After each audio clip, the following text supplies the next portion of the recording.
आपका बहुत बहुत स्वागत है कौन बनेगा डॉलर पति। आलसी तोते।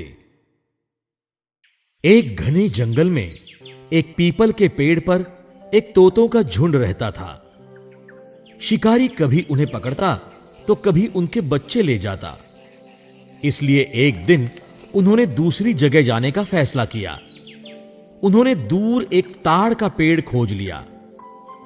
यह पेड़ बहुत ऊंचा होने के कारण शिकारी का उस पर चढ़ना मुश्किल था। झुंड के मुखिया ने सभी तोतों को घोंसले बनाने का काम शुरू करने के लिए कहा।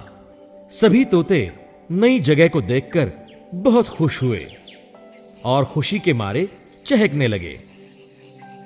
लेकिन मुखिया सावधान था और अब भी उस नई जगह की जांच कर रहा था। अचानक उसने उस पेड़ के पास एक छोटी लता को देखा। उसने सभी तोतों को नीचे बुलाया। आओ, आओ, जल्दी नीचे आओ। इस पेड़ के पास जो लता है उसे अभी निकालना होगा। सारे तोते घोंसलों में आराम कर रहे थे। वो अपने घोंसलों से ही नीचे उगी उस लता को देखने लगे और कहने लगे, मुखिया जी, आप यूं ही चिंता कर रहे हो। ये छोटी सी लता हमारा क्या बिगाड़ेगी। मुखिया उनको उस लता को निकालने की आवश्यकता समझाने लगा। आओ, आओ, आज ये लता नाजुक है, उसे निकालना आसान है, लेकिन वो हमेशा इतनी ही नहीं रहेगी।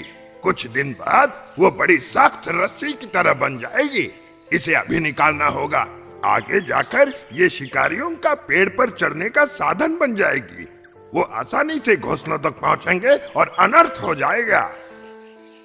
सारे तोते आराम से घोंसलों में बैठे थे। वो अपने मनोरंजन में रुकावट नहीं चाहते थे। मुखिया की बात वो रोज अगले दिन पर टालते रहे। टालते टालते तोतों ने उस लता को बढ़ने दिया। कुछ दिनों बाद लता बढ़कर मजबूत बन गई। अब तोतों ने उसे निकालने की कोशिश की, पर वो उसे नहीं निकाल पाए। एक दिन जैसा मुखिया ने कहा वैसा ही हुआ।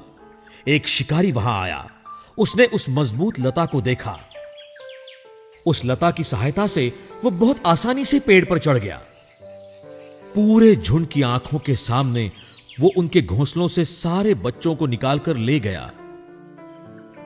सारे तोते सिर्फ देखते रह गए और कुछ नहीं कर पाए। इस घटना के बाद सारे तोते वो पेड़ छोड़कर चले गए।